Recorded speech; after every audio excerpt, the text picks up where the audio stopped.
El viento helado de la sierra golpeó el rostro de Dolores mientras el autobús la dejaba en la plaza polvorienta de Real de 14. 38 años, viuda desde hacía 6 meses, sin más equipaje que 2 maletas raídas y el peso de una deuda que le había arrebatado hasta la casa donde crió a su hija Sofía. La adolescente de 14 años caminaba a su lado con la mirada perdida, todavía llorando en silencio la muerte de su padre y la pérdida de todo lo conocido. «Mamá, ¿de verdad vamos a quedarnos aquí?», preguntó Sofía con voz quebrada mirando las calles empedradas casi vacías del pueblo minero fantasma. Dolores apretó la mano de su hija. «No tenemos a dónde más ir, mi amor. Tu tía Remedios nos dará refugio por unos días». Pero cuando llegaron a la casa de adobe de Remedios, la hermana de su difunto esposo, la puerta se abrió apenas una rendija. El rostro duro de la mujer apareció en la sombra. «No puedo recibirlas», dijo Remedios con frialdad. «Mi nuevo marido no quiere problemas. Además, tú nunca nos ayudaste cuando lo necesitamos. Remedios, por favor, solo por esta noche». La puerta se cerró con un golpe seco que resonó en el silencio de la calle. Sofía comenzó a llorar abiertamente. Dolores sintió que las piernas le temblaban, pero no podía permitirse caer. No ahora. Deambuló por el pueblo con su hija, preguntando en cada casa, en cada comercio. Nadie tenía espacio. Nadie quería complicaciones con 2 mujeres sin dinero. El sol comenzaba a ponerse detrás de las montañas cuando un anciano sentado frente a la iglesia les hizo una seña. «Hay una casa en la colina», dijo el viejo con voz rasposa, señalando hacia el cerro que se elevaba al norte del pueblo. «Nadie vive ahí desde hace 40 años. Perteneció a la familia Cortázar. Gente rica, dueños de minas. Todos desaparecieron una noche de tormenta en 1983. La gente dice que la casa está maldita». «¿Maldita?», repitió Dolores sintiendo un escalofrío. El anciano se encogió de hombros. «Cuentos del pueblo. Pero si necesitan techo, nadie las va a echar de ahí. Nadie se atreve a acercarse». No tenían opción. Dolores tomó la mano de Sofía y comenzaron a subir el camino empinado hacia la colina. El sendero estaba cubierto de maleza y piedras sueltas. A medida que ascendían, el pueblo quedaba cada vez más pequeño abajo, y el viento soplaba más fuerte, arrastrando un olor a tierra húmeda y algo más. Algo antiguo. La mansión apareció de pronto entre los pinos y los encinos, surgiendo de la niebla como un barco hundido emergiendo del mar. Era enorme, de 2 pisos, con paredes de cantera gris cubiertas de hiedra salvaje. Las ventanas estaban cerradas con tablones de madera podrida. El portón de hierro forjado colgaba torcido de sus bisagras, gimiendo con cada ráfaga de viento. «Mamá, no quiero entrar ahí», susurró Sofía, aferrándose al brazo de su madre. «Yo tampoco, mi cielo, pero el frío de la noche nos matará si dormimos afuera». Empujaron el portón y entraron al jardín salvaje. Estatuas rotas de ángeles yacían entre la hierba alta. Un pozo de piedra se alzaba en el centro, con su brocal cubierto de musgo verde.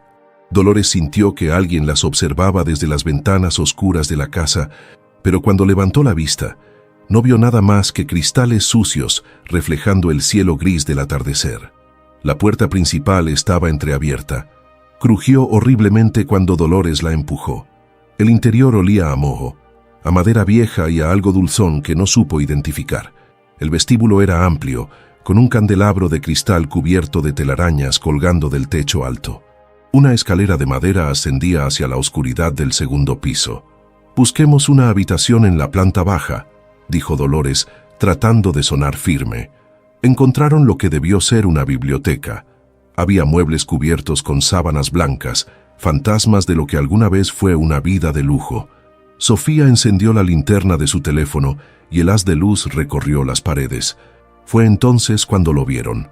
Colgados en la pared había 3 retratos al óleo, enormes, enmarcados en madera tallada. El primero mostraba a un hombre de unos 50 años, con bigote espeso y traje oscuro, mirando con severidad. El segundo era de una mujer hermosa vestida de blanco, con perlas en el cuello y una expresión triste en los ojos. El tercero era de un niño de unos 10 años, con rizos oscuros y una sonrisa que no llegaba a sus ojos. «La familia Cortázar», murmuró Dolores. Debajo de cada retrato había una placa de bronce. Leyó en voz alta: «Don Sebastián Cortázar, 1930 a 1983. Doña Beatriz Cortázar, 1935 a 1983. Emiliano Cortázar, 1973 a 1983. Todos murieron el mismo año», dijo Sofía con voz temblorosa. Dolores sintió un nudo en el estómago, pero no tenía tiempo para miedos. Limpiaron un espacio en el suelo, extendieron sus chamarras como colchones improvisados y se acurrucaron juntas. El hambre las carcomía por dentro, pero el agotamiento fue más fuerte. Poco a poco, Sofía se quedó dormida.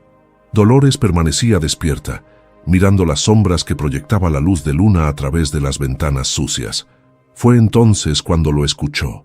Pasos, lentos, pesados, subiendo por la escalera de madera del vestíbulo, crujido tras crujido, acercándose. Dolores contuvo la respiración. Los pasos se detuvieron frente a la puerta de la biblioteca. El pomo de la puerta comenzó a girar lentamente. Dolores se lanzó sobre Sofía, cubriéndola con su cuerpo, mientras el pomo giraba con un chirrido metálico.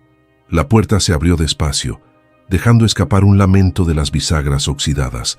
El corazón de Dolores latía tan fuerte que pensó que se le saldría del pecho, pero no entró nadie. La puerta quedó abierta de par en par, mostrando el vestíbulo oscuro y vacío. El viento nocturno se coló por alguna ventana rota, arrastrando hojas secas que danzaban sobre el piso de madera. Los pasos habían cesado.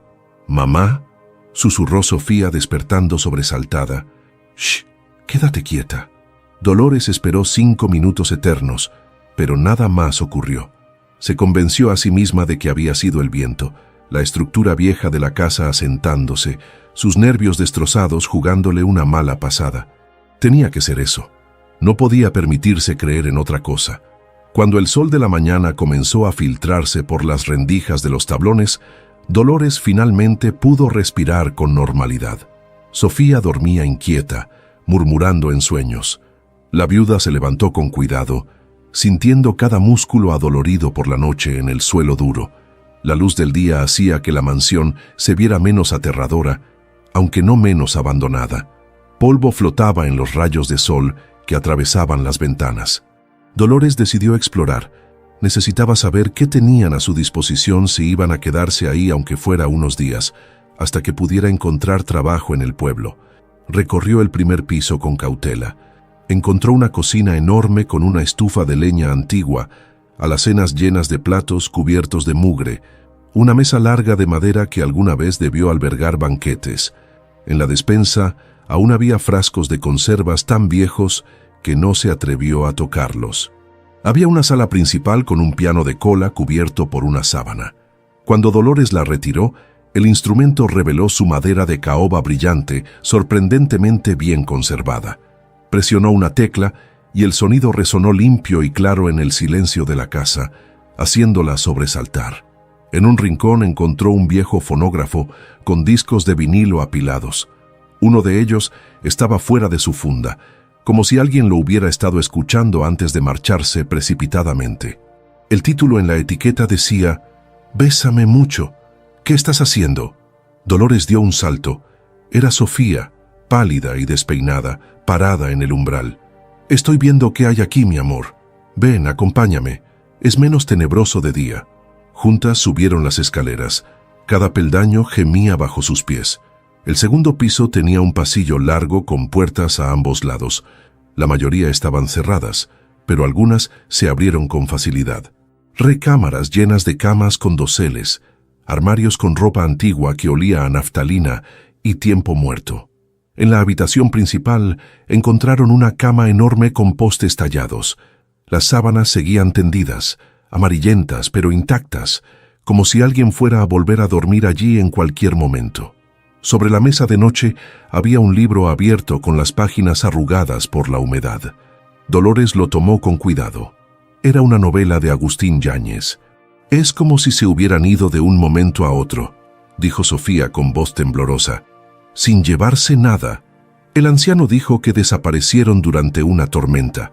Pero, ¿cómo desaparece toda una familia? ¿A dónde fueron?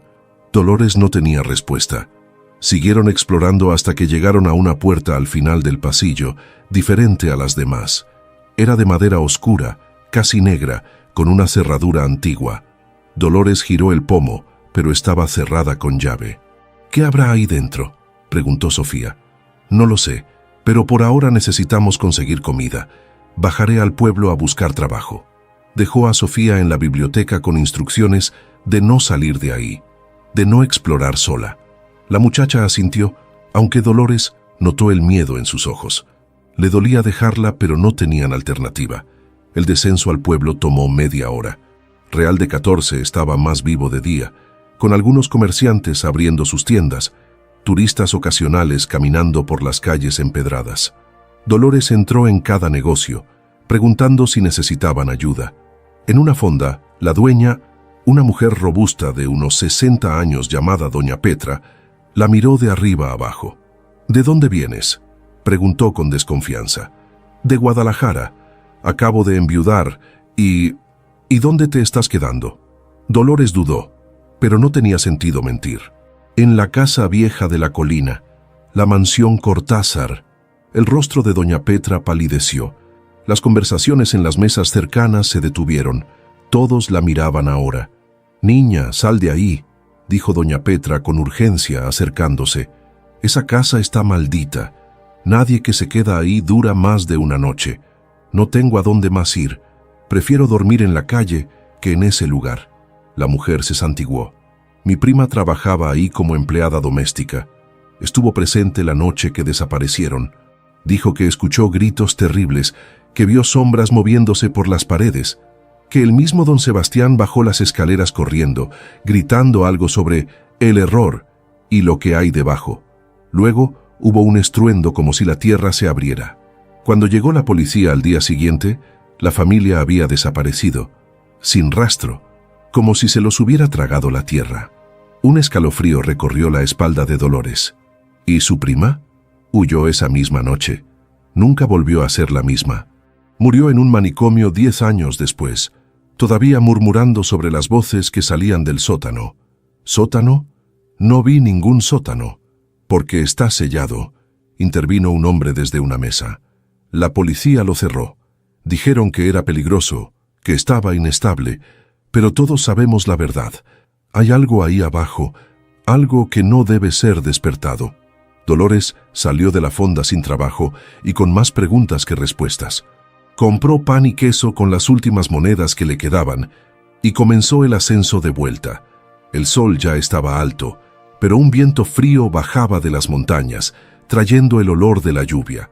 Cuando llegó a la mansión, encontró la puerta principal completamente abierta.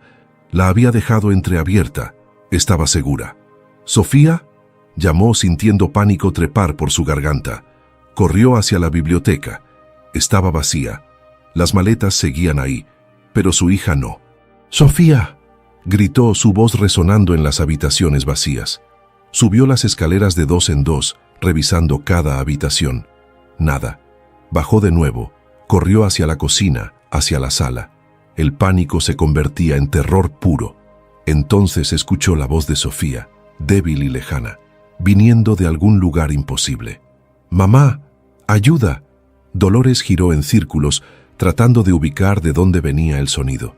No era de arriba, no era de las habitaciones, venía de abajo, de muy, muy abajo. Sus ojos se posaron en un tapete grande en el centro de la sala principal. Con manos temblorosas, lo apartó a un lado. Debajo había una trampilla de madera, tan vieja y cubierta de polvo que era casi invisible contra el piso. Tenía una argolla de hierro. Dolores tiró de ella y la trampilla se abrió con un crujido, revelando escaleras de piedra que descendían hacia la oscuridad absoluta. Un aire frío y húmedo subió desde las profundidades, trayendo consigo un olor a tierra antigua y algo más. Algo metálico. «¡Sofía!», gritó hacia el agujero negro. «Mamá, baja. Encontré algo». La voz de su hija resonaba extraña, como si estuviera muy lejos, aunque también se escuchaba cercana, envuelta en un eco antinatural. Dolores buscó su teléfono para usar la linterna, pero la batería estaba muerta.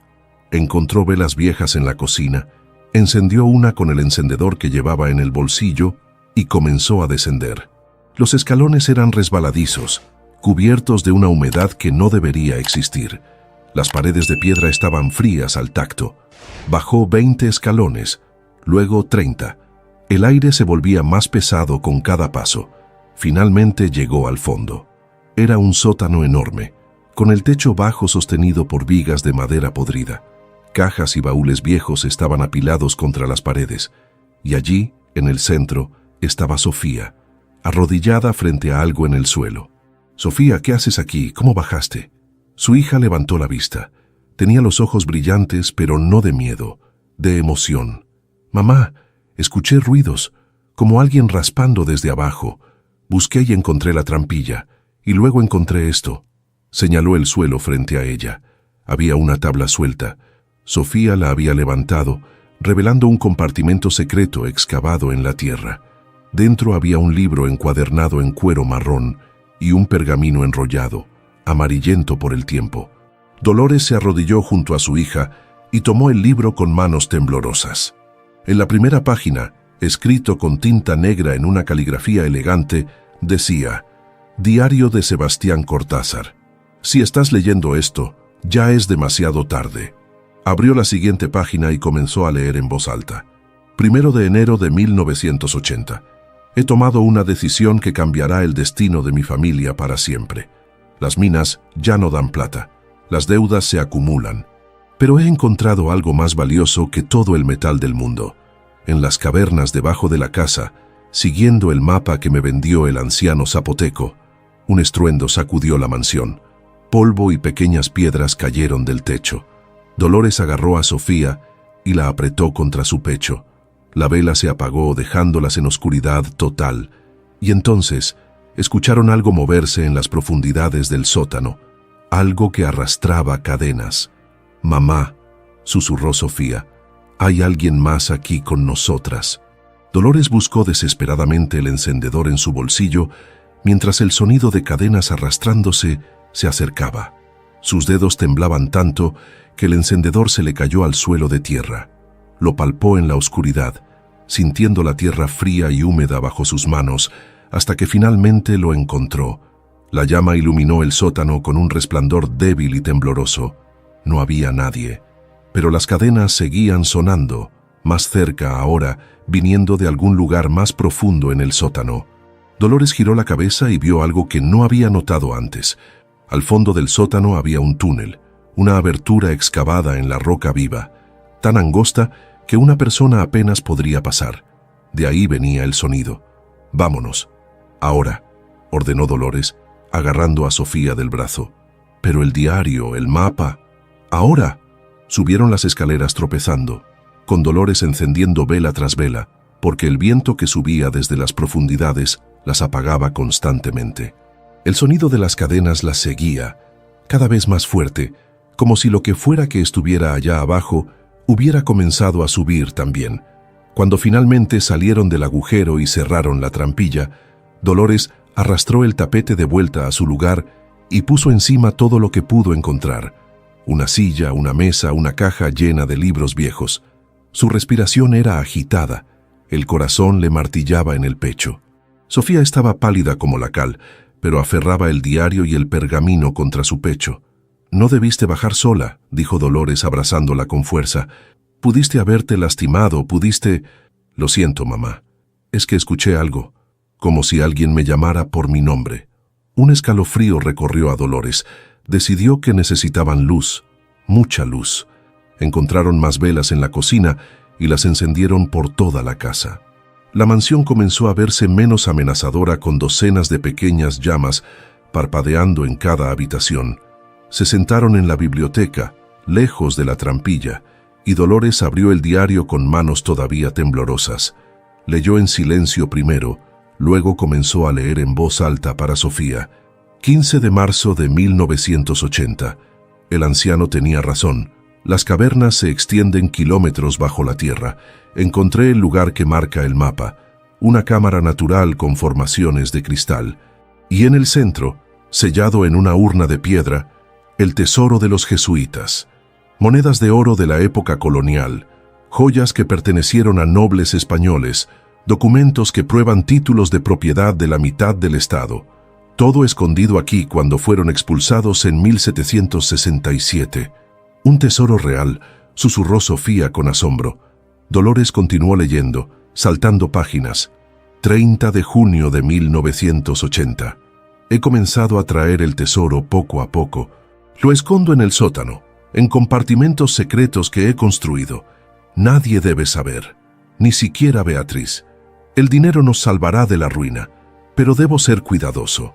Hay algo extraño en esas cavernas. A veces escucho voces. Beatriz dice que he cambiado, que me ve hablar solo por las noches. 10 de agosto de 1983. Ya no puedo dormir. Las voces son más fuertes. Me dicen cosas. Me muestran cosas. Beatriz amenaza con irse. Dice que me he vuelto loco. Emiliano le tiene miedo a su propio padre. Pero no entienden. El tesoro es nuestro. Yo lo encontré. Yo lo saqué de la oscuridad. Y ahora algo más está saliendo con él. 28 de septiembre de 1983. Cometí un error. No debí abrir la urna sellada. Había algo más que tesoro ahí dentro. Algo que debió permanecer encerrado. Ahora las puertas se abren solas. Los retratos en las paredes nos observan. Beatriz encontró sangre en las escaleras esta mañana, pero nadie en la casa está herido. He decidido sellar las cavernas, devolver todo, pero temo que ya sea demasiado tarde. La última entrada estaba fechada 2 días antes de la desaparición de la familia. La letra era casi ilegible, trazada con mano temblorosa. 2 de octubre de 1983. Viene por nosotros. Lo escucho arañar las paredes desde adentro. Beatriz lo ve parado junto a nuestra cama cada noche. Emiliano no habla ya, solo dibuja el mismo símbolo una y otra vez, una cruz invertida dentro de un círculo. He llamado a un sacerdote, pero se negó a entrar a la casa. Dijo que sintió la presencia de algo anterior a Cristo. Si alguien lee esto, no busquen el tesoro. Está maldito con algo más antiguo que los jesuitas, algo que ellos mismos encerraron ahí por una razón. El oro no vale lo que cuesta, no vale. La entrada terminaba abruptamente, con un borrón de tinta como si la mano hubiera sido arrancada del papel. Sofía tenía lágrimas en los ojos. «Mamá, tenemos que irnos. Ahora mismo». Dolores desenrolló el pergamino. Era un mapa dibujado con tinta marrón sobre piel de animal curtida. Mostraba la mansión desde arriba y debajo un laberinto de túneles y cavernas. Había marcas y anotaciones en latín, y al final del túnel principal había un símbolo, una cruz invertida dentro de un círculo. El mismo símbolo que dibujaba el niño, susurró Dolores. Un golpe fuerte en la puerta principal las hizo saltar, luego otro, y otro. «¡Abran! ¡Sé que hay alguien ahí!», gritó una voz de hombre desde afuera. Dolores escondió el diario y el mapa bajo su chamarra y caminó hacia la puerta, haciendo señas a Sofía para que se quedara atrás. Abrió apenas una rendija. Afuera había 3 hombres. El del frente era alto, de unos 40 años, vestido con traje oscuro que parecía fuera de lugar en ese pueblo polvoriento. Los otros 2 eran más corpulentos, con caras duras y manos grandes. «¿Quién es usted?», preguntó Dolores. «Mi nombre es Rodrigo Valenzuela», dijo el hombre con una sonrisa que no llegó a sus ojos. «Soy abogado. Represento a los herederos legítimos de la familia Cortázar, y usted, señora, está invadiendo una propiedad privada. Esta casa está abandonada desde hace más de 40 años. Abandonada sí, pero no sin dueño». Sacó un folder de documentos. Sebastián Cortázar tenía un hermano menor, Diego, quien emigró a Ciudad de México antes de la desaparición. Diego murió hace 5 años, pero dejó descendencia. Sus nietos son ahora los propietarios legales de esta propiedad y todo lo que contiene. Dolores sintió que el suelo se movía bajo sus pies. No lo sabía. Nos iremos mañana. «Mañana puede ser demasiado tarde», dijo Rodrigo, y su voz adquirió un tono amenazante. «Sé que encontraron algo. Esta tarde, doña Petra del pueblo me llamó diciendo que una mujer y una niña se habían mudado a la mansión. Investigué y descubrí quién era usted, Dolores Ramírez. Viuda, sin trabajo, huyendo de deudas en Guadalajara. Una mujer desesperada es capaz de cualquier cosa, así que le haré una pregunta directa. ¿Encontró algo en esta casa? No sé de qué habla. Rodrigo se acercó más. Su aliento olía a tabaco y alcohol. No me tome por tonto. Durante décadas gente ha venido a buscar el tesoro de los Cortázar. Todos han fracasado o han huido aterrorizados. Pero usted y su hija han pasado la noche aquí. Eso significa algo. Ahora puede hacer esto de la manera fácil o de la manera difícil. Uno de los hombres corpulentos dio un paso adelante, mostrando un bulto bajo su chamarra que claramente era una pistola. Dolores estaba a punto de cerrar la puerta cuando escuchó el grito de Sofía desde adentro. Se dio la vuelta y corrió hacia la biblioteca. Su hija estaba de pie, señalando con dedo tembloroso hacia la pared donde colgaban los retratos de la familia Cortázar. Los ojos pintados de Sebastián Cortázar se habían movido, ahora miraban directamente hacia ellas, y una sonrisa lenta, horrible, se extendía por su rostro pintado al óleo. Detrás de ella, escuchó a Rodrigo y sus hombres entrar a la casa. «Busquen en cada habitación», ordenó el abogado. «Encuentren lo que sea que hayan descubierto». El retrato de Sebastián Cortázar comenzó a sangrar desde los ojos, gotas de sangre roja y fresca que caían sobre el piso de madera, y desde la trampilla sellada bajo el tapete se escuchó un estruendo masivo, como si algo enorme acabara de golpear la puerta desde abajo, tratando de abrirse paso hacia arriba. El estruendo desde abajo sacudió toda la casa. El candelabro de cristal del vestíbulo osciló violentamente, enviando destellos de luz que danzaban como espíritus enloquecidos. Rodrigo y sus hombres se detuvieron en seco, mirando hacia el suelo con expresiones que mezclaban codicia y miedo. «¿Qué diablos fue eso?», preguntó uno de los matones, un hombre fornido de cabello rapado al que Rodrigo llamaba Chuy. «Nada que deba preocuparte», dijo Rodrigo, aunque su voz había perdido parte de su seguridad. «Busquen. Revisen cada habitación, cada mueble, cada tabla suelta». Dolores se interpuso entre los hombres y Sofía, sus brazos extendidos como si pudiera proteger a su hija de 3 hombres armados y de lo que fuera que estaba despertando bajo la tierra. «No hay nada aquí», mintió, sintiendo el peso del diario bajo su chamarra. «Solo polvo y recuerdos de gente muerta». «Entonces no le importará que echemos un vistazo», dijo Rodrigo con esa sonrisa falsa. Hizo una seña a sus hombres. «Yo y Ramiro, registren arriba. Yo me encargo de la planta baja». El segundo matón, Ramiro, era más delgado pero igual de peligroso, con una cicatriz que le cruzaba la mejilla izquierda. Ambos subieron las escaleras con pasos pesados, mientras Rodrigo comenzaba a revisar la biblioteca, arrancando las sábanas que cubrían los muebles, abriendo cajones, pateando las paredes en busca de espacios huecos. Dolores aprovechó que estaba distraído para tomar a Sofía de la mano y salir hacia el vestíbulo. Necesitaban escapar, salir de esa casa maldita antes de que todo se desmoronara, literal y figuradamente. Pero cuando llegaron a la puerta principal, ésta no se abría. El pomo giraba, pero la puerta permanecía sellada, como si algo la sostuviera desde afuera. «No puede ser», susurró Dolores, tirando con todas sus fuerzas. «Ábrela». Sofía la ayudó, ambas jalando hasta que les dolieron los brazos. Nada. La puerta no cedía ni 1 milímetro. Desde arriba llegaron gritos. Era Chuy. «Señor Valenzuela, tiene que ver esto». Rodrigo salió de la biblioteca y subió las escaleras de 2 en 2. Dolores y Sofía lo siguieron, impulsadas por una mezcla de curiosidad y terror. En el pasillo del segundo piso, todos los hombres estaban parados frente a la puerta negra cerrada con llave que Dolores había visto antes. «Estaba cerrada hace 1 segundo», dijo Ramiro con voz temblorosa. «Y ahora la puerta estaba entreabierta». Una luz pálida y verdosa emanaba desde el interior, pulsando como si estuviera viva. Rodrigo sacó una pistola de su funda. «Quédense atrás». Empujó la puerta con el cañón del arma. Se abrió completamente con un lamento largo y lastimero. La habitación del otro lado no debería existir. Era imposible. El techo era altísimo, mucho más alto de lo que permitía la estructura externa de la mansión. Las paredes estaban cubiertas de símbolos tallados que brillaban con esa luz verdosa. y en el centro de la habitación había un pozo circular, bordeado de piedra negra y pulida, tan antigua que parecía anterior a la construcción de la casa misma. «Dios santo», susurró Rodrigo, acercándose al pozo. Se asomó hacia abajo y su rostro palideció. «Hay algo ahí, algo que brilla». Chuy se acercó también, alumbrando con su teléfono hacia las profundidades. «Es oro.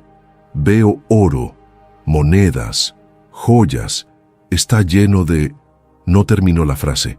Una mano esquelética brotó del pozo, aferrándose al borde de piedra negra.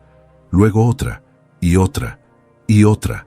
4 manos de huesos amarillentos, con jirones de carne seca aún pegados a ellos, comenzaron a trepar. Ramiro gritó y disparó hacia el pozo. El estruendo del arma resonó en la habitación imposible, pero las balas no parecieron afectar lo que estaba subiendo. Una figura emergió del pozo. Era imposible describir si había sido hombre o mujer alguna vez. Ahora era solo huesos y odio, envuelto en harapos negros que olían a tierra de cementerio. Sus cuencas vacías brillaban con esa misma luz verdosa, y cuando abrió la boca, un sonido salió de ella, un lamento que no era humano, que era anterior al lenguaje mismo. «¡Corran!», gritó Dolores jalando a Sofía hacia las escaleras. Rodrigo y sus hombres no necesitaron que se lo repitieran. Bajaron tropezando, con la criatura persiguiéndolos, moviéndose de una manera antinatural, articulaciones doblándose en ángulos imposibles. Su ropa olía a incienso rancio y a algo más oscuro, como sangre vieja y pecado. Llegaron a la planta baja justo cuando el tapete que cubría la trampilla del sótano explotó hacia arriba. La tabla de madera se astilló y una grieta comenzó a abrirse en el piso, como si la tierra misma se estuviera partiendo en dos. De la grieta subió un humo negro y espeso que olía a azufre, y con el humo vinieron más figuras, 3 de ellas vestidas con sotanas jesuitas podridas por siglos de estar bajo tierra. Sus rostros estaban cubiertos con máscaras de plata tarnished, grabadas con cruces invertidas. «¿Qué es esto?», gritó Rodrigo, disparando hacia las figuras. Las balas atravesaron el humo negro sin causar daño alguno. Una de las figuras habló. Su voz era múltiple, como si docenas de personas hablaran al mismo tiempo desde dentro de un pozo. «Los guardianes del tesoro maldito, los que robaron en nombre de Dios y fueron castigados por algo más antiguo, los que fueron enterrados vivos con su oro, condenados a protegerlo por toda la eternidad. Y ahora que el sello ha sido roto, reclamaremos a los profanadores». La criatura del segundo piso había llegado abajo. Se movió hacia Chuy, quien intentó correr pero tropezó. La criatura se lanzó sobre él y Chuy gritó. Un grito que se cortó abruptamente cuando algo dentro de su pecho crujió como ramas secas. Ramiro disparó y disparó hasta que su cargador se vació, pero las figuras enmascaradas avanzaban lentamente, imparables. Una de ellas extendió una mano hacia él. Donde los dedos descarnados tocaron su piel, ésta comenzó a ennegrecerse y pudrirse como si siglos pasaran en segundos. Dolores buscó desesperadamente una salida. Las ventanas estaban selladas. La puerta principal no abría. Entonces recordó algo del diario. Volvió a sacarlo con manos temblorosas, pasando páginas mientras el caos se desataba a su alrededor. «Aquí», gritó, encontrando la entrada. Sebastián escribió: «Si algo sale mal, hay un túnel de escape en la cocina detrás de la alacena grande. Lleva a las cavernas, pero también tiene una salida hacia el bosque». «Vamos», gritó Rodrigo esquivando a una de las figuras. Ramiro estaba en el suelo, retorciéndose, su piel convirtiéndose en pergamino seco. Chuy ya no se movía. Corrieron hacia la cocina. Dolores y Sofía empujaron la alacena antigua con toda su fuerza. Se movió con un chirrido, revelando un agujero negro en la pared de piedra, apenas lo suficientemente grande para que pasara una persona. «Entra, Sofía, ahora», ordenó Dolores. Su hija se metió por el agujero. Dolores la siguió, con Rodrigo entrando detrás de ellos. El abogado miró hacia atrás una vez. Vio a Ramiro convertirse en polvo frente a sus ojos y luego se lanzó por el túnel justo cuando las figuras enmascaradas llegaban a la cocina. El túnel era estrecho, húmedo. Las paredes de roca viva rozaban sus hombros mientras avanzaban a tientas en la oscuridad casi total. Rodrigo encendió la luz de su teléfono, iluminando un pasaje que descendía y descendía, adentrándose en las entrañas de la montaña. Caminaron durante lo que pareció una eternidad, escuchando los lamentos y gritos que resonaban detrás de ellos, cada vez más distantes, pero nunca desapareciendo del todo. Finalmente el túnel se abrió a una caverna enorme. La luz del teléfono de Rodrigo reveló algo imposible. Las paredes estaban cubiertas de formaciones de cristal que brillaban con luz propia, y en el centro de la caverna había una urna de piedra, abierta, vacía. A su alrededor había miles de monedas de oro esparcidas por el suelo, joyas que centelleaban, copones de plata, relicarios incrustados de piedras preciosas. El tesoro de los jesuitas. Pero también había otra cosa: huesos. Cientos de huesos humanos apilados contra las paredes, y en la pared del fondo, talladas en la roca, con lo que parecía sangre endurecida por siglos, había palabras en latín. Dolores no sabía latín, pero Rodrigo sí. Leyó en voz alta, su voz quebrándose. El que toma de este tesoro toma también la maldición. El que abre esta urna libera a los condenados. El que profana este lugar se une a los guardianes por toda la eternidad. Rodrigo se rió, una risa histérica y rota. Todo este oro y no podemos llevarnos ni una moneda sin unirnos a esos monstruos. Tenemos que salir de aquí, dijo Dolores. Tiene que haber otra salida. Pero cuando giraron para buscar, vieron que las tres figuras enmascaradas estaban paradas en la entrada del túnel por donde habían venido. Y detrás de ellas, descendiendo lentamente por el túnel, venía la criatura del pozo, arrastrando lo que quedaba de Chuy. «Hay otra manera», dijo Sofía de repente, señalando hacia la izquierda. Había un túnel más pequeño, casi oculto detrás de las formaciones de cristal. «Escucho viento. Viene aire fresco desde ahí». Rodrigo se acercó al tesoro, incapaz de resistir. Tomó un puñado de monedas de oro. Solo unas pocas, solo para... Las figuras enmascaradas se movieron hacia él con velocidad sobrenatural. Rodrigo gritó, dejó caer las monedas y corrió hacia el túnel pequeño, empujando a Dolores y Sofía para pasar primero. El túnel era todavía más estrecho, obligándolos a arrastrarse sobre sus vientres.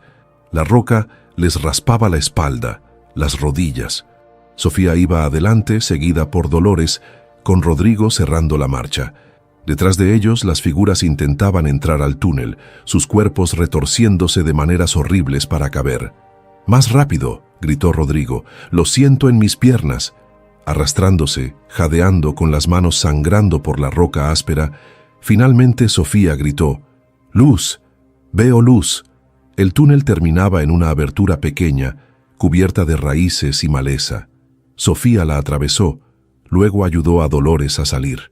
Rodrigo estaba casi fuera cuando una mano esquelética lo agarró del tobillo. «¡Ayúdenme!», gritó, sus dedos clavándose en la tierra. Dolores lo tomó de las manos y tiró con todas sus fuerzas. Rodrigo salió de golpe, pero su zapato se quedó atrás, en manos de la criatura. Los tres rodaron por una pendiente cubierta de hojas y terminaron en un arroyo poco profundo. Se levantaron, empapados, temblando, mirando hacia arriba. La abertura del túnel era apenas visible entre las rocas de la montaña. Estaban en el bosque, kilómetros al sur de la mansión según la posición del sol, y entonces, desde la distancia, escucharon un rugido masivo, giraron y vieron la mansión Cortázar en la cima de la colina. Humo negro brotaba de todas sus ventanas, las paredes temblaban, y luego, con un estruendo que resonó por todo el valle, la mansión entera se hundió sobre sí misma, colapsando hacia el sótano, hacia las cavernas, como si la tierra la tragara. Una nube de polvo se elevó hacia el cielo. «Dios mío», susurró Rodrigo, «está sellándose, enterrándose a sí misma». Dolores abrazó a Sofía, ambas llorando de alivio y horror. Habían sobrevivido, pero mientras observaban los restos de la mansión, Dolores sintió algo presionando contra su pecho. El diario. Lo sacó y lo abrió. Había una nueva entrada, escrita con tinta fresca, con la misma caligrafía elegante de Sebastián Cortázar. El tesoro permanece.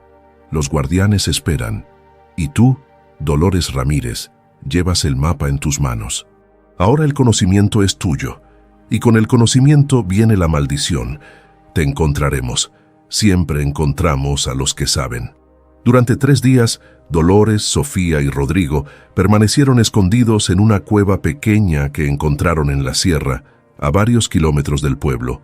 Rodrigo tenía un teléfono satelital y había intentado llamar a sus clientes en Ciudad de México, pero nadie contestaba. Cada llamada iba directo al buzón de voz, como si los números hubieran dejado de existir. «No es posible», murmuraba Rodrigo una y otra vez, mirando el aparato con incredulidad. «Son mis empleadores, gente poderosa. No pueden simplemente desaparecer». Dolores no le contestaba. Estaba demasiado ocupada cuidando a Sofía, quien había desarrollado fiebre la segunda noche. La niña temblaba bajo la chamarra de su madre, murmurando en sueños sobre manos que salían de la tierra y voces que la llamaban por su nombre. «Necesita un médico», dijo Dolores, sintiendo la frente ardiente de su hija. «Si bajamos al pueblo nos harán preguntas», respondió Rodrigo. «Mis hombres están muertos. La mansión se derrumbó. ¿Cómo explicamos eso? Mi hija se está muriendo». Rodrigo la miró con esos ojos fríos de abogado. «Todos nos estamos muriendo desde que entramos a esa casa maldita. ¿No lo entiendes? Esa cosa que escribió en el diario, esa nueva entrada, no era una amenaza vacía. Nos va a encontrar. Entonces dame el teléfono. Llamaré a una ambulancia». «No». Rodrigo guardó el aparato en su bolsillo. «Ese diario y ese mapa valen una fortuna. Sé de coleccionistas, gente que paga millones por artefactos malditos. Podemos venderlos, salir de esto con dinero suficiente para... ¿Para qué?», lo interrumpió Dolores con voz dura como piedra. «¿Para comprar nuestra libertad de algo que no duerme, que no muere, que ya nos marcó? Eres un tonto si crees que el dinero nos salvará». Esa noche, mientras Rodrigo dormía, Dolores tomó su decisión. Envolvió a Sofía en todas las prendas que tenían y comenzó el descenso hacia Real de 14. La luna llena iluminaba el camino rocoso. El viento traía el olor de la lluvia que se acercaba. Llegaron al pueblo cuando el reloj de la iglesia marcaba las 3 de la madrugada. Las calles estaban vacías, pero algo era diferente. Las casas, que debían estar oscuras, tenían velas encendidas en las ventanas. Y en cada puerta, tallado en la madera o pintado con algo rojo que parecía sangre, estaba el mismo símbolo, la cruz invertida dentro del círculo. «Mamá, ¿qué es eso?», preguntó Sofía con voz débil. «No lo sé, mi amor, pero vamos a encontrar ayuda». Fueron a la fonda de doña Petra. La puerta estaba entreabierta. Dolores entró llamando, pero nadie respondió. La fonda estaba desierta, las mesas todavía puestas, como si los comensales hubieran desaparecido en medio de la cena. Pero en cada pared, en cada mesa, tallado, pintado, raspado en la madera, el símbolo. Un sonido las hizo girar. Era doña Petra, saliendo de la cocina, pero algo en ella estaba mal. Caminaba de manera rígida, sus ojos estaban vidriosos, y cuando habló, su voz sonaba hueca como si viniera desde muy lejos. «Trajiste la maldición al pueblo, Dolores Ramírez. Abriste lo que debió permanecer sellado. Ahora todos pagamos el precio». «¿Qué les pasó? ¿Qué les hicieron?». «Vinieron en sueños primero», dijo doña Petra acercándose con pasos mecánicos. «Los jesuitas muertos. Nos mostraron cosas, horrores enterrados bajo nuestras casas, bajo la iglesia, bajo el pueblo entero. Real de 14 fue construido sobre sus tumbas, sobre su tesoro maldito. Y cuando tú abriste la urna en la mansión, rompiste el sello que los mantenía dormidos. Ahora están despiertos y quieren sus almas de vuelta». Doña Petra extendió sus manos. Las palmas estaban cubiertas de tierra fresca, como si hubiera estado cavando, o como si algo hubiera cavado desde abajo, atravesando su carne para salir. Dolores retrocedió, arrastrando a Sofía hacia la puerta. Afuera, las calles ya no estaban vacías. Los habitantes del pueblo salían de sus casas, docenas de ellos, todos caminando con esa misma rigidez antinatural, todos con tierra fresca en las manos, todos con los ojos vidriosos, mirando fijamente a Dolores. «Devuelve el conocimiento», dijeron todos al unísono con una sola voz múltiple. Devuelve el mapa, devuelve el diario, o el pueblo entero caerá en la oscuridad. Dolores sacó el diario de su chamarra. Estaba a punto de arrojarlo cuando una figura apareció corriendo por la calle. Era Rodrigo, jadeante, con el rostro lleno de rasguños. «¡No lo hagas!», gritó. «Es lo único que tenemos. Es nuestra única posibilidad de...». No terminó la frase. Una de las figuras del pueblo, un hombre joven que Dolores había visto trabajando en el mercado, se lanzó sobre Rodrigo con velocidad inhumana. Lo derribó al suelo. Otros se acercaron, arrastrándose, gateando, sus bocas abiertas mostrando lenguas negras. «¡Corre!», le gritó Rodrigo a Dolores antes de que lo cubrieran por completo. Dolores corrió, cargando a Sofía en brazos, aunque la niña estaba demasiado grande para eso y sus propias piernas temblaban de agotamiento. Los habitantes poseídos las perseguían, lentos pero implacables como una marea de muerte. Llegó a la iglesia. La puerta estaba abierta. Entró tropezando, cerró la puerta pesada detrás de ella y corrió el cerrojo. Afuera, los puños comenzaron a golpear la madera. «Por favor», lloró Dolores mirando hacia el altar. «Si hay un Dios, ayúdanos, no sé qué hacer». Una voz habló desde las sombras del confesionario, una voz vieja, cansada, pero humana. «Hay una manera de detener esto». Dolores giró. Un anciano salió de las sombras.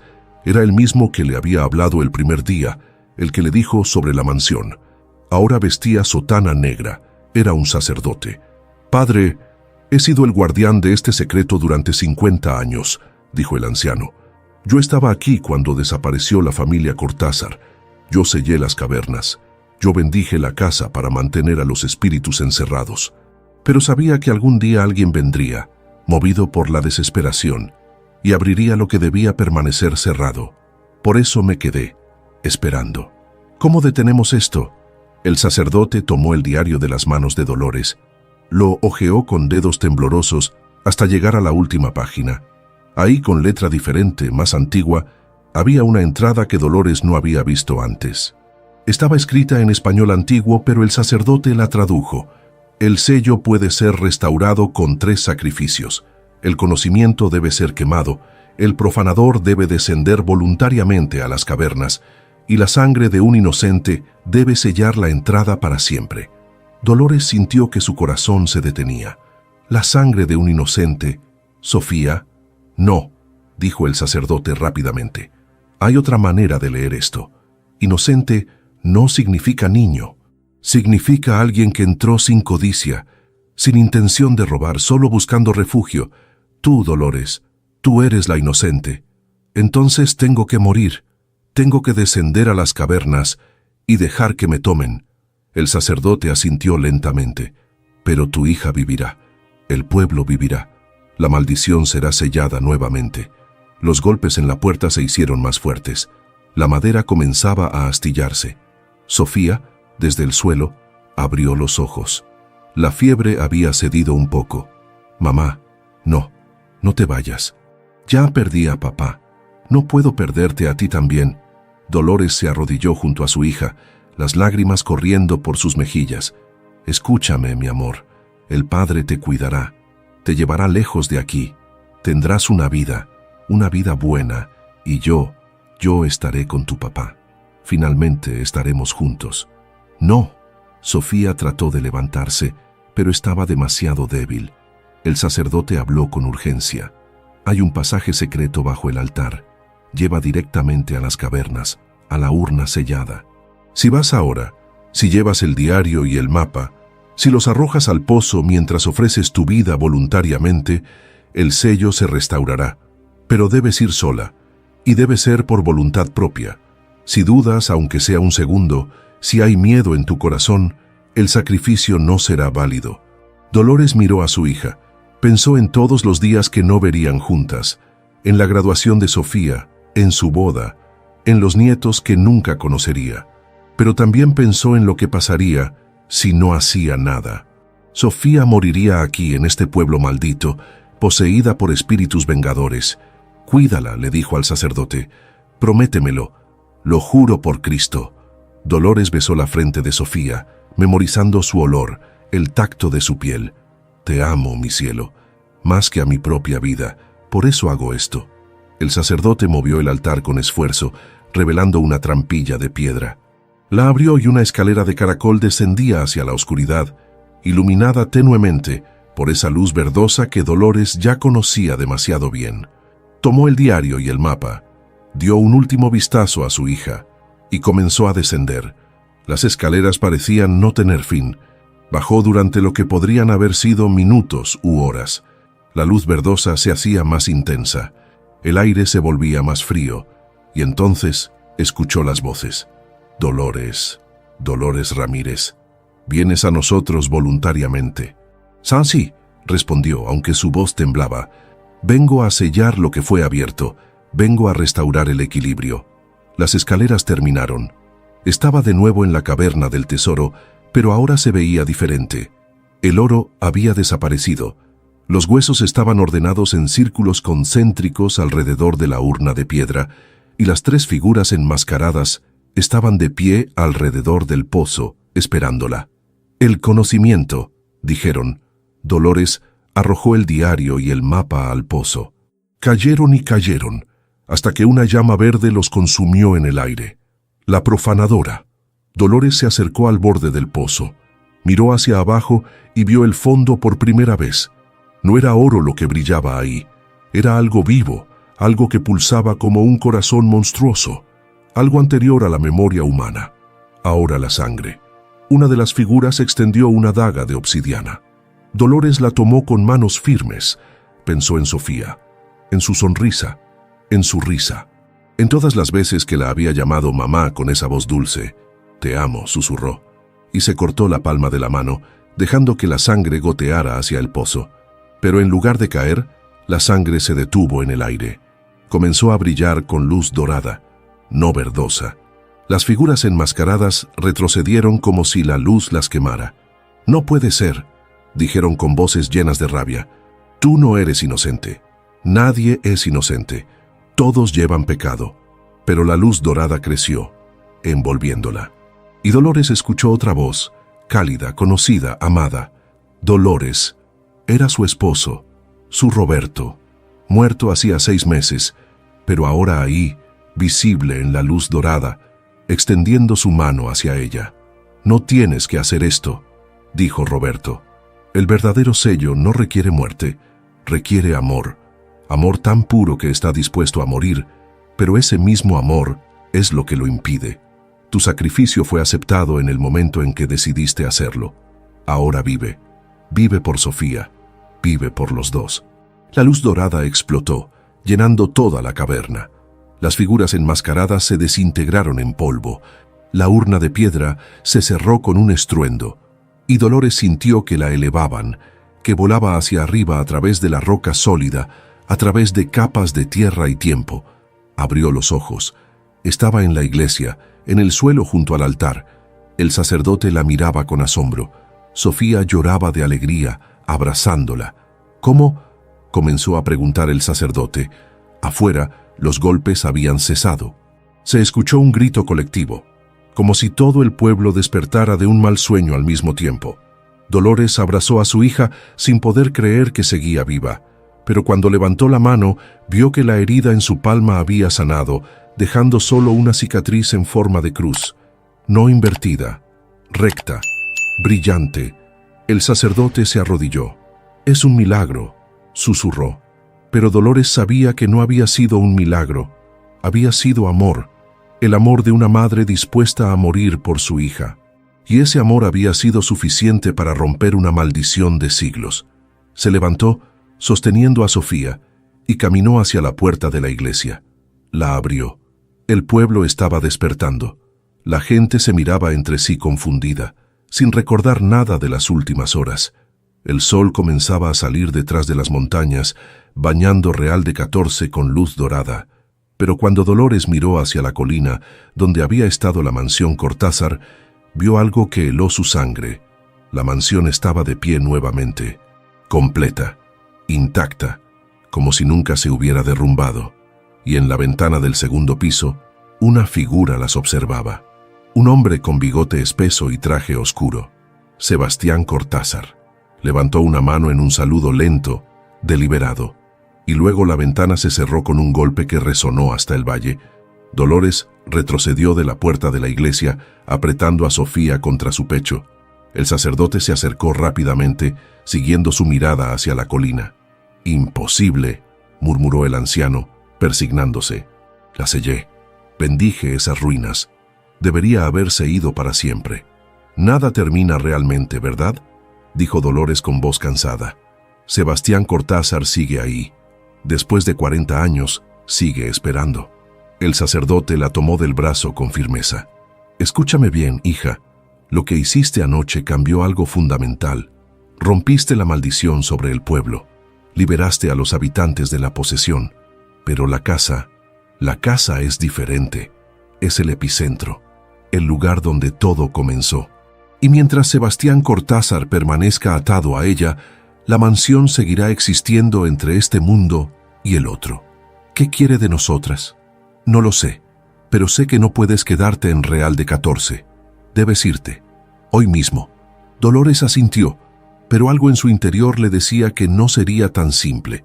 Durante toda la mañana, mientras el pueblo despertaba confundido y el sacerdote ayudaba a la gente a recuperarse del shock, ella sintió una atracción magnética hacia la colina.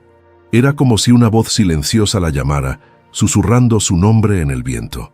«Mamá, ¿estás bien?», preguntó Sofía, notando la expresión distante en el rostro de su madre. «Sí, mi amor, solo estoy cansada». Pero no era cansancio, era algo más profundo. La cicatriz en su palma pulsaba con calor, como si tuviera vida propia. Y cada vez que miraba hacia la mansión, veía algo diferente. A veces estaba ahí, sólida y real. Otras veces se volvía transparente, como un espejismo, mostrando las ruinas que debería ser. El sacerdote les consiguió un cuarto en la casa de una familia del pueblo. Dolores intentó descansar, pero los sueños la atormentaban. En ellos, caminaba de regreso a la mansión. Subía las escaleras, llegaba a la habitación principal, y ahí estaba Sebastián Cortázar, sentado en el borde de la cama, mirándola con esos ojos pintados al óleo que de alguna manera estaban vivos. «Viniste a mi casa buscando refugio», le decía en el sueño, «y te di algo más valioso que techo. Te di una oportunidad de probar tu amor, pero ahora debes completar lo que empezaste». «¿Qué quieres?», preguntaba Dolores. «Liberación», respondía Sebastián. «Yo también fui padre. Yo también amé a mi familia. Y cuando todo se torció, cuando despertamos lo que debió permanecer dormido, no pude salvarlos. Me quedé atrapado en el momento de mi mayor fracaso, condenado a repetirlo eternamente. Pero tú sí salvaste a tu hija. Tú rompiste el ciclo. Ahora puedes romper el mío». Dolores despertó con el corazón acelerado. Eran las 3 de la madrugada. Sofía dormía profundamente a su lado, finalmente sin fiebre, su respiración tranquila y regular. La cicatriz en la palma de Dolores ardía como fuego. Se levantó sin hacer ruido, se puso su chamarra y salió de la casa. Las calles del pueblo estaban desiertas. La luna llena iluminaba el camino hacia la colina con una luz plateada y fantasmal. No pensó, no razonó, simplemente caminó. El ascenso fue más rápido esta vez, como si la montaña misma la empujara hacia arriba. La mansión la esperaba, brillando con esa luz verdosa desde las ventanas. Pero cuando se acercó notó algo diferente. El jardín salvaje había florecido. Rosas blancas crecían por todas partes, perfumando el aire nocturno con un aroma dulce y melancólico. La puerta principal se abrió antes de que la tocara. Dolores entró. El interior estaba transformado. Ya no había polvo ni telarañas. Los muebles brillaban con cera fresca. Las velas estaban encendidas por toda la casa, pero con llamas normales, no verdosas. Y en la sala principal, sentados en el sofá como si esperaran visita, estaban los 3 miembros de la familia Cortázar: Sebastián, Beatriz y el pequeño Emiliano. No eran esqueletos, no eran espíritus aterradores. Eran simplemente personas, vestidas con ropa de los años 80, mirándola con expresiones cansadas pero en paz. «Gracias por venir», dijo Sebastián levantándose. Su voz era profunda, gentil, nada que ver con los lamentos múltiples que había escuchado antes. Sé que tienes miedo, sé que has pasado por un infierno por nuestra culpa, pero necesitaba que vieras esto, que vieras quiénes fuimos antes de que la codicia nos consumiera. ¿Qué son ustedes?, preguntó Dolores, aunque su voz no temblaba. La cicatriz en su mano había dejado de doler. Ahora solo emanaba una calidez reconfortante. Ecos, respondió Beatriz, una mujer hermosa con tristeza infinita en los ojos. Atrapados en el momento entre la vida y la muerte, cuando abriste la urna, cuando liberaste a los guardianes jesuitas, también nos liberaste a nosotros. Pero seguimos atados a esta casa hasta que alguien complete lo que nosotros no pudimos hacer. ¿Y qué es eso? Sebastián se acercó a la ventana mirando hacia el pueblo. Yo abrí algo que no debía abrirse. Tomé un tesoro que no me pertenecía. Y cuando intenté devolverlo, ya era demasiado tarde. Los guardianes habían despertado.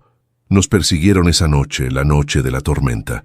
Bajamos a las cavernas pensando que podríamos razonar con ellos, que podríamos hacer un trato, pero no había trato posible. Solo había venganza. ¿Qué les pasó? Emiliano, el niño, habló por primera vez. Su voz era la de un niño, pero con una madurez que no le correspondía a sus 10 años. Nos tomaron, nos arrastraron al pozo, y ahí abajo, en la oscuridad total, nos mostraron lo que era la eternidad. Nos mostraron el precio del pecado. No morimos, no exactamente. Solo dejamos de existir en el mundo de los vivos sin poder pasar al otro lado.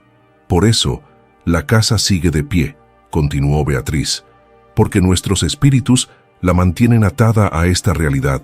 Es nuestra prisión y nuestro castigo. Hemos estado aquí 40 años, reviviendo esa noche una y otra vez, escuchando nuestros propios gritos, sintiendo las manos de los guardianes arrastrarnos hacia abajo. Dolores sintió una compasión profunda por estas almas atrapadas. ¿Qué puedo hacer? Sebastián sacó algo de su bolsillo. Era una llave pequeña, antigua, hecha de plata negra. Esta llave abre la urna de piedra, la verdadera urna, no la que está en las cavernas. Esa es solo una copia, un señuelo. La urna real está en el ático de esta casa, sellada con símbolos que ni los guardianes pueden romper. Dentro hay algo más valioso que todo el oro del mundo. ¿Qué? Las almas de los jesuitas antes de que fueran corrompidos. Cuando fueron enterrados vivos con su tesoro robado, algo oscuro los reclamó. Los convirtió en guardianes eternos, monstruos atados a la codicia que los destruyó. Pero sus almas verdaderas, la esencia de quienes fueron antes del pecado, fueron selladas por el último jesuita puro que quedaba. Si liberas esas almas, los guardianes perderán su poder. Y nosotros finalmente podremos descansar. ¿Por qué yo?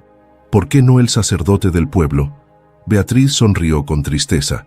Porque tú eres la única que ha enfrentado la misma elección que nosotros y eligió diferente. Sebastián eligió la codicia sobre la familia. Tú elegiste el sacrificio por amor. Tu cicatriz te marca como alguien que ha sido tocado por lo divino. Los sellos te obedecerán. Dolores miró la llave en su mano. Brillaba con luz tenue. Si hago esto, ¿qué le pasará a la mansión? Desaparecerá, dijo Emiliano. Como debió haber desaparecido hace 40 años, y nosotros iremos donde debimos ir, al lugar donde mi papá y mi mamá podrán ser felices otra vez, donde yo podré crecer, aunque sea en otro plano de existencia. Dolores cerró los ojos. Pensó en Sofía, dormida en el pueblo. Pensó en todos los horrores que habían vivido. Pensó en Roberto, su difunto esposo, esperándola algún día en ese lugar más allá de la vida. Está bien, dijo finalmente. Muéstrenme dónde está la urna. Los Cortázar la guiaron escaleras arriba, pasando el segundo piso, hasta una escalera más angosta que llevaba al ático. La puerta del ático estaba cubierta de símbolos tallados que brillaban con luz dorada, la misma luz que había visto cuando su sangre cayó en el pozo. Dolores insertó la llave en la cerradura. Giró con un clic profundo que resonó en toda la casa. La puerta se abrió. El ático era pequeño, con techo inclinado y una sola ventana circular. En el centro había un pedestal de madera, y sobre él descansaba una urna pequeña, no más grande que un cofre de joyas. Estaba hecha de cristal oscuro, casi negro, y dentro brillaban 3 luces suaves, una dorada, una plateada, una blanca. «Las almas», susurró Sebastián detrás de ella. «Libéralas». Dolores se acercó al pedestal. Tocó la urna con ambas manos. Estaba fría como el hielo, pero la cicatriz en su palma se calentó hasta volverse casi insoportable. Levantó la tapa. Las 3 luces salieron como pájaros liberados de una jaula. Volaron en círculos alrededor del ático, cantando con voces que no eran de este mundo. Luego atravesaron el techo, la roca, la tierra, dirigiéndose hacia abajo, hacia las cavernas donde los guardianes esperaban. La mansión entera tembló. Un grito múltiple se elevó desde las profundidades, un grito de liberación y agonía mezcladas. Los guardianes estaban siendo deshechos, sus maldiciones rotas, sus cadenas disueltas. Sebastián, Beatriz y Emiliano comenzaron a brillar con la misma luz dorada que había salvado a Dolores. «Gracias», dijo Sebastián, y ahora su rostro estaba en paz, las líneas de sufrimiento desapareciendo. «Gracias por completar lo que yo no pude, por ser más fuerte de lo que yo fui». «Cuida a tu hija», dijo Beatriz, su imagen ya volviéndose transparente. «Ámala cada día, no cometas nuestros errores». «Adiós, señora», dijo Emiliano con una sonrisa genuina, la sonrisa de un niño finalmente libre. Y desaparecieron. La mansión comenzó a desmoronarse, pero no con violencia, con suavidad. Las paredes se volvían polvo dorado que flotaba hacia el cielo. El techo se deshizo como azúcar en agua. Dolores corrió hacia las escaleras, bajando mientras toda la estructura se desintegraba a su alrededor. Salió por la puerta principal justo cuando la mansión completa se disolvió en el aire, convirtiéndose en millones de partículas de luz que bailaban en la noche como luciérnagas. El jardín salvaje permaneció, pero las rosas blancas ahora crecían sobre ruinas reales, piedras antiguas cubiertas de musgo, restos de lo que alguna vez fue una casa. El pozo en el centro del jardín estaba sellado con una losa de piedra nueva, sin marcas, sin símbolos, solo piedra limpia. Dolores caminó hacia él y vio que alguien había tallado algo en la losa recientemente. Palabras en español simple: «Aquí descansaba una familia que se perdió en la oscuridad y encontró el camino a casa gracias al amor de una extraña. Que este lugar sea ahora de paz, no de maldición. Que lo que fue roto sea sanado. Que los muertos descansen y los vivos recuerden». Las lágrimas corrieron por las mejillas de Dolores. Se arrodilló junto al pozo y tocó las palabras con los dedos. «Descansen en paz», susurró. El viento sopló suavemente, trayendo el aroma de las rosas blancas y algo más, el olor de pan recién horneado. Dolores se dio la vuelta y vio luces encendiéndose en el pueblo abajo. El amanecer se acercaba, pintando el cielo de rosa y oro. Comenzó el descenso de vuelta a Real de 14. Cuando llegó a la casa donde dormía Sofía, su hija ya estaba despierta, esperándola en la puerta con el sacerdote. «¿Dónde fuiste?», preguntó Sofía, corriendo a abrazarla. «A terminar algo que necesitaba ser terminado», respondió Dolores abrazándola fuerte. «Pero ya pasó, todo pasó». El sacerdote miraba hacia la colina con los ojos muy abiertos. La mansión ha desaparecido completamente. Solo quedan las ruinas originales. «Sí», dijo Dolores simplemente. Durante los siguientes días, Dolores y Sofía se quedaron en Real de 14 mientras ella se recuperaba. El pueblo había cambiado. La gente era más amable, más viva, como si una sombra que había estado sobre ellos durante décadas finalmente se hubiera levantado. Doña Petra le ofreció trabajo en la fonda. Otras familias les dieron ropa, comida, ayuda sin esperar nada a cambio. Y una tarde, mientras Dolores barría el frente de la fonda, un carro se detuvo frente a ella. Era un abogado, pero no Rodrigo. Este era un hombre mayor, de rostro honesto. «¿Dolores Ramírez?», preguntó. «Sí, vengo de parte del gobierno de San Luis Potosí. Las ruinas en la colina han sido oficialmente declaradas como patrimonio histórico protegido. Durante la investigación, encontramos documentos antiguos que indican que las tierras alrededor de la mansión fueron prometidas hace 150 años a cualquier familia que se estableciera ahí y cuidara del sitio. Nadie ha reclamado ese derecho en un siglo, pero usted y su hija vivieron ahí. y los habitantes del pueblo testifican que usted ayudó a resolver ciertos problemas. Si está interesada, el gobierno le otorgaría el título de la tierra. No la mansión, obviamente, pero sí 3 hectáreas alrededor. Podría construir ahí, empezar de nuevo. Dolores no podía creer lo que escuchaba. ¿Tierra? ¿Para nosotras? Completamente gratis. Es lo mínimo que podemos hacer. Esa noche, Dolores subió a la colina con Sofía. Se pararon en el lugar donde había estado la puerta principal de la mansión. Las ruinas se veían pacíficas bajo la luz de la luna. Las rosas blancas seguían creciendo, llenando el aire de su perfume. «¿Vamos a vivir aquí?», preguntó Sofía. «Si tú quieres, mi amor. Ya no hay nada que temer. Los espíritus descansan. La maldición está rota. Y este lugar nos necesita. Necesita vida nueva, alegría nueva, amor nuevo». «Me gustaría eso», dijo Sofía, sonriendo por primera vez en días. «Podríamos tener un jardín, y gallinas, y tal vez un perro. Todo lo que quieras». Comenzaron a construir 2 meses después. Una casa pequeña pero sólida, hecha de piedra y madera, con grandes ventanas que dejaban entrar el sol. Dolores consiguió trabajo permanente en la fonda y Sofía se inscribió en la escuela del pueblo. La cicatriz en la palma de Dolores nunca desapareció, pero dejó de dolerle.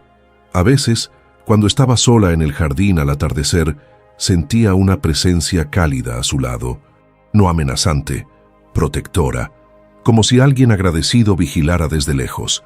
Un año después del día en que llegaron por primera vez a Real de 14, Dolores estaba trabajando en el jardín cuando Sofía corrió hacia ella con un sobre en las manos. «Mamá, llegó una carta del gobierno.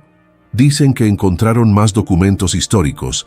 Los Cortázar tenían cuentas bancarias que nadie reclamó. Y como tú fuiste la que resolvió el caso de la mansión, te corresponde una compensación». Dolores abrió el sobre con manos temblorosas. El cheque dentro tenía suficiente dinero para pagar todas sus deudas antiguas y todavía les quedaba para vivir cómodamente durante años. Se sentó en el suelo del jardín y rió. Rió hasta que las lágrimas corrieron por su rostro. No era el tesoro maldito, no era oro robado, era dinero legítimo, ganado a través del sufrimiento y el sacrificio, bendecido por su elección de amor sobre codicia. «¿Estás bien, mamá?», preguntó Sofía preocupada. «Estoy perfecta, mi cielo, estamos perfectas. Finalmente, después de tanto dolor, estamos bien». Esa noche, mientras Sofía dormía en su nueva habitación, Dolores salió al jardín bajo las estrellas. Se acercó al pozo sellado y colocó una rosa blanca sobre la piedra. «Gracias, Sebastián», susurró. «Gracias por enseñarme que el verdadero tesoro no es lo que encontramos bajo tierra, sino lo que protegemos sobre ella. Descansen todos en paz». El viento sopló suavemente, como una caricia, como una bendición.